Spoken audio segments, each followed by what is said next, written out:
오늘부터 3월 임시국회가 열리는데요. 더불어민주당의 검찰개혁특별위원회는 이르면 이번 주 혹은 다음 주에 이 중대범죄수사청 설치 관련된 법안을 발의하겠다는 입장인데 윤석열 검찰총장이 언론 인터뷰 통해서요.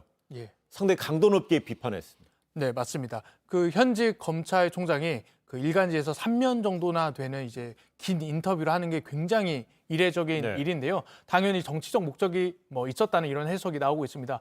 윤 총장은 일단 여당이 추진 중인 수사청 설치를 두고 민주주의라는 허울을 쓰고 법치를 말살하는 것이다. 이렇게 맹비난을 했습니다. 또 헌법 정신을 파괴하는 것이라고도 지적했습니다. 법무부는 현재 수사청 설치와 관련해서 검사들을 어떤 의견인지 전국적으로 의견을 취합하고 있는데요.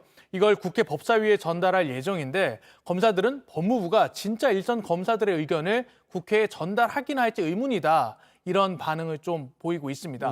이런 상황에서 윤 총장이 직접 수사청의 반대 입장을 밝히면서 검찰 내에선 윤 총장의 발언을 계기로 수면 아래에 있던 검사들의 불만들이 공개적 반발로 이어질 수 있다. 이런 얘기가 나오고 있습니다. 근데 이런 식으로 중대범죄수사청 관련된 법안을 발의해서 이렇게 설치한다는 것은 검찰권을 약화시킨다는 것이 아니고 아예 검찰을 폐지하는 것이다라고 이제 윤 총장은 주장을 하는데 이걸 막을 수 있다면 조금 전에 이제 이 관련된 자료도 나갔습니다만은 직을 걸어 막을 수 있다면 100번이라도 걸겠다 이렇게 얘기했습니다.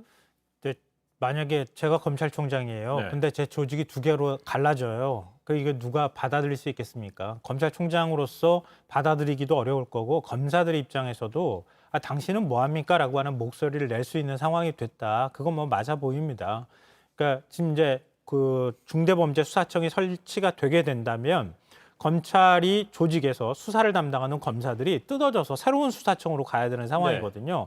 그러니까 검찰의 굉장히 큰 조직이 다른 조직화 돼버리는 겁니다. 그런 면에 있어서 입장을 낼 수밖에 없는 상황이었다고 보는데요. 다만 이거는 수사권하고 기소권의 분리라고 하는 기본적인 원칙적인 측면에 있어서의 이해하고 좀 다른 검찰 내부의 어떤 목소리를 대변하는 측면이다. 오늘 박범계 법무부 장관이 그 마음 이해한다. 이렇게 지금 쿠션을 주면서 받아버렸거든요. 그럼 앞으로 민주당에서 지난번에 속도 조절론 얘기가 나왔던 것처럼 이 논의들을 어느 정도 속도감 있게 풀어가느냐. 그리고 지금 선거를 앞둔 상황에서 과연 갈등적인 양상으로 풀어가느냐 아니면 시간을 갖고 의견을 수렴하는 양상으로 풀어가느냐 여러 가지 형태를 풀어가는 방식에 따라서 얘기는 좀 달라질 수도 있겠다라고 생각이 됩니다.